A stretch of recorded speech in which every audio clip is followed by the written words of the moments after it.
మీరు మీ అభిమాన shows and serials TV కన్నా ముందు ఈటీవీ విన్ యాప్లో చూడండి. Download and subscribe to ETV win app. 99 రూపాయలు మాత్రమే.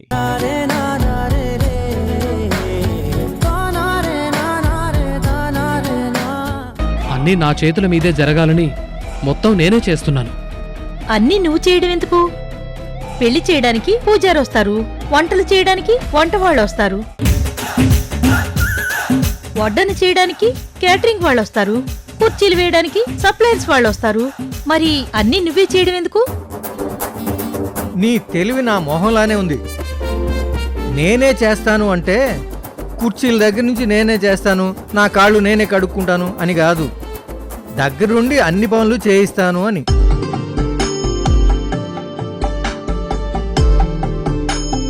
పెళ్లికి 2 రోజుల టైం ఉంది. ఈ 2 రోజుల్లో ఏవీ జరగకూడదు. ఈ పెళ్లి ప్రశాంతంగా జరిగేలాగా నువ్వే చూడాలి. అప్పుడు గోపి సృజన పెళ్లికి నన్ను వివాహ పాలకుడు అన్నావు. ఇప్పుడు నాకే ఇచ్చి పెళ్లి చేస్తాను అంటున్నావు. ఏదైనా సరే ఈ పెళ్లికి పెద్ద నేనే కాబట్టి అన్నీ నేనే చూసుకుంటాను. నువ్వేం భయపడకు. ఇందులో గొప్పగా చూసుకోవడానికేముంది? పెళ్ళేమీ అంగరంగ వైభవంగా చేయటం లేదు కదా, ఇంట్లో సింపుల్గా జరిపించేస్తున్నాం. అయినా అన్నయ్య కూతురు పెళ్ళంటే విశాఖపట్నం మొత్తం అదిరిపోయేలాగా ఎంతో గ్రాండ్గా జరుగుతుంది అనుకున్నాను. కానీ ఇలా ఇంట్లోనే జరుగుతుందని నేను అస్సలు ఊహించలేకపోయాను. ఈ పెళ్లి ఎందుకు ఇలా జరగబోతుందో మీకు తెలుసు కదా, మళ్ళీ ఎందుకు ఇలా మాట్లాడతారు? ఎప్పుడేం మాట్లాడాలో తెలిస్తే దీన్ని నేనెందుకు తిట్టుకుంటాను? బావగారు, మీ చెల్లెల మాటలు పట్టించుకోకండి. ఈ పెళ్లి సింపుల్గా జరుగుతుంది కాబట్టి ఇలా మాట్లాడింది. కానీ ఇలా ఎందుకు జరుగుతుందో మనందరికీ తెలుసు కదా. అమ్మా యశోద, పెళ్లి ఇంట్లోనే జరగచ్చు, మన నలుగురు సమక్షంలోనే చాలా నార్మల్గా జరగచ్చు. కానీ నా కూతురి పెళ్లి ఇలా జరుగుతున్నందుకు నాకు బాధగానే ఉంది.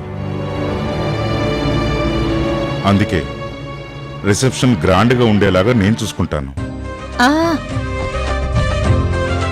సిటీ నలుమూల నుంచి ఆ రిసెప్షన్ గురించి మాట్లాడుకునేలాగా నేను చేస్తాను. మావయ్య, నేను మీకు చెప్తున్నాను కదా, మీరు దేని గురించి ఆలోచించకండి. మొత్తం అంతా నేనే చూసుకుంటాను. ఎప్పుడెక్కడ ఏం చేయాలో ఎలా చేయాలో నాకు తెలుసు కదా. సరే, ఇప్పటికే చాలా లేట్ అయింది. అందరూ వీళ్ళు పడుకోండి. Good night. అలాగే అన్నయ్య. Good night. సరే మావయ్య.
సృజన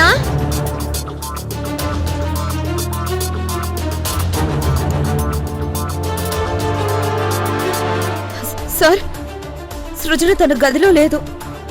పొద్దున్నే లేచి లాన్లోకి వెళ్ళింది చూడు. మీరు బయట నుంచి వస్తున్నారు కదా, సృజన అక్కడుందా? లేదే.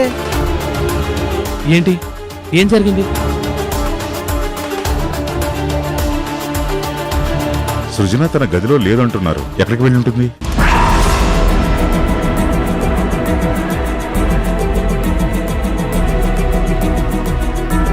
ఇంట్లో ఉండాల్సిన సృజన లేకపోవడం ఏంటి? అయినా మీకెవరికి చెప్పకుండా ఎక్కడికి వెళ్తుంది? తాను బయటకు వెళితే తప్పకుండా ఎవరో ఒకరికి చెప్పి వెళుతుంది కదా. ఏది జరగలేదు అంటే నాకెందుకో భయంగా ఉంది.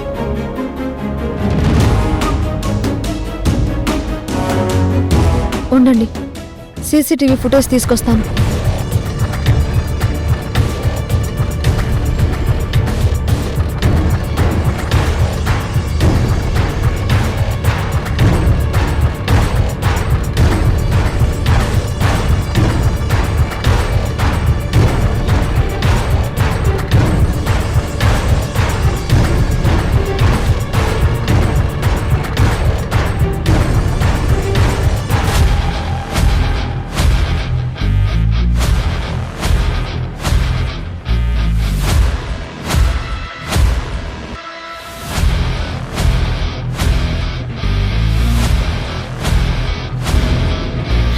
ఇదేంటి, వీళ్ళెవరు రాత్రి మన ఇంటికొచ్చారు?